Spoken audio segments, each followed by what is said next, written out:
బనకచర్ల పాపం బీఆర్ఎస్ పార్టీదే అంటున్నారు పీసీసీ అధ్యక్షుడు మహేష్ కుమార్ గౌడ్. తెలంగాణ ప్రజలను హరీష్ రావు తప్పుదోవ పట్టిస్తున్నారని ఆయన ఆగ్రహం వ్యక్తం చేశారు. పార్టీ లైన్ దాటి ఎవరు మాట్లాడొద్దని మంత్రి పొంగులేటి శ్రీనివాసరెడ్డికి కాల్ చేసి చెప్పారని, పార్టీ అంతర్గత విషయాలు బయటకు చెప్పొద్దని పొంగులేటికి చెప్పారని పీసీసీ చీఫ్ అన్నారు. ఈ నెలాఖరున లేదా వచ్చే నెలలో డీసీసీ అధ్యక్షులు, వర్కింగ్ ప్రెసిడెంట్ల నియామకం ఉంటుందని మహేష్ కుమార్ గౌడ్ స్పష్టం చేశారు. రాజకీయ పార్టీల మధ్య వార్ జరుగుతుంది. దీనికి సంబంధించి మనతో మాట్లాడడానికి పీసీసీ చీఫ్ మహేష్ కుమార్ గౌడ్ ఉన్నారు. సార్ చెప్పండి, ఏంటి బనకచర్లకు సంబంధించి రేవంత్ రెడ్డి ఆంధ్రప్రదేశ్కు నీళ్లు దారాదత్తం చేస్తున్నారని కూడా బీఆర్ఎస్ నేతలు విమర్శిస్తున్నారు, ఎలా చూస్తారు? తప్పుడు మాటలు మాట్లాడుతూ ఉంది బీఆర్ఎస్ నాయకులు. బనకచర్ల విషయంలో తప్పంతా వారు చేస్తున్నారు. ఇది మేము వచ్చిన తర్వాత తీసుకున్నట్టు నిర్ణయం కాదు. గతంలో బీఆర్ఎస్ ప్రభుత్వం ఉన్నప్పుడు తీసుకున్న నిర్ణయాల వల్ల తప్పిదాలు జరిగినాయి. దాంట్లో ముఖ్యమంత్రి గారికి స్పష్టత ఉంది. తెలంగాణకు రావాల్సిన నీళ్లు కానీ ఆ వాటా విషయంలో ఎక్కడో కాంప్రమైజ్ ఉండదు. రెండు తెలుగు రాష్ట్రాలైనా, రెండు రాష్ట్రాలు బాగుపడాలని కోరుకున్నప్పుడు కూడా మన వాటా విషయంలో ఎక్కడ కూడా తగ్గేది ఉండదు. ఆ స్పష్టతతో ముఖ్యమంత్రి గారు ఉన్నారు.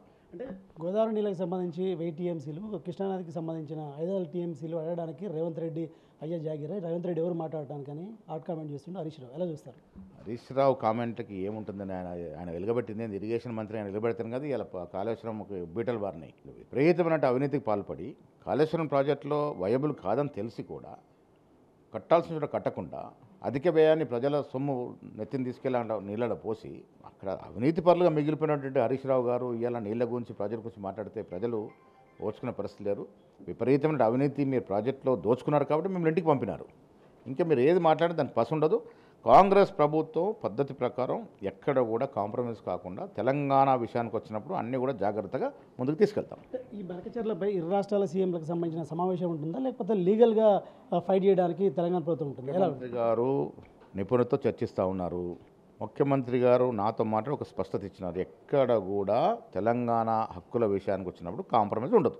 అంటే ఇటీవల కాలంలో పొంగులేటి శ్రీనివాసరెడ్డికి సంబంధించి అంటే మీరు కాల్ చేసి ఆయనకి మందలు ఇచ్చినట్టు కూడా తెలుస్తుంది. అంటే దేనికి సంబంధించి? మందలింపుగా చూడటం కన్నా సూచనగా చూడాలి.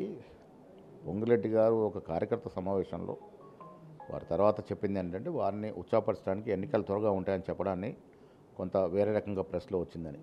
నేను వారికి కూడా ఆ రోజు మాట్లాడిన దేనికి కారణం ఏంటంటే ఎన్నికలు కోర్టులో ఉన్నటువంటి అంశం అది.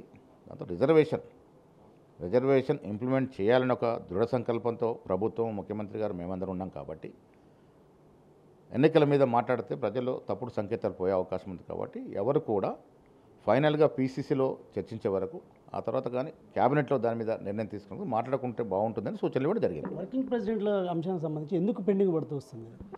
వర్కింగ్ ప్రెసిడెంట్లు కొంత ఇంకా కసరత్తు చేయాల్సి ఉంది. ఆ తర్వాత తీసుకుంటాం. డీసీసీలకు సంబంధించి ఏం చెప్తారో? డీసీసీలకు విషయంలో అహ్మదాబాద్, మధ్యప్రదేశ్ తర్వాత తెలంగాణ ఒక పైలట్ ప్రాజెక్టుగా తీసుకున్నాం. ఇక్కడ ఏఎస్సీ నుంచి అబ్జర్వర్స్ వస్తారు. పరిపూర్ణంగా పారదర్శకంగా కార్యకర్తల యొక్క ఒపీనియన్తో డీసీసీ అధ్యక్షులు నియమించాలన్నది అహ్మదాబాద్లో జరిగినటువంటి సమావేశంలో తీసుకున్న నిర్ణయం. దానికి అనుగుణంగా అబ్జర్వర్స్ వస్తారు, కింది లెవెల్ వెళ్తారు, క్షేత్రస్థాయిలో వారి అభిప్రాయాలు తీసుకుంటారు. వారిచ్చే సూచన సలహాల మేరకే డీసీ అధ్యక్షుని నియామకం ఉంటుంది. మొత్తంగా బనకచర్లకు సంబంధించి కూడా బీఆర్ఎస్ చేస్తున్నటువంటి ప్రధానంగా హరీష్ రావు కామెంట్స్కి మాత్రం తప్పుడు ప్రచారం చేస్తున్నారు. మొత్తం ఆ పాపం బనకచర్ల పాపం అంతా కూడా కేసీఆర్ది, బీఆర్ఎస్ది అంటూ కూడా పీసీసీ చీఫ్ మహేష్ కుమార్ గౌడ్ అంటున్నారు. దీనికి సంబంధించి ఇటు డీసీసీలు కావచ్చు, అదేవిధంగా వర్కింగ్ ప్రెసిడెంట్లకు సంబంధించి కూడా త్వరలోనే చేపడతామంటూ కూడా మహేష్ కుమార్ గౌడ్ చెప్తున్నారు. Cameraman Srikanth, Srinivas, mega 9 TV, Hyderabad.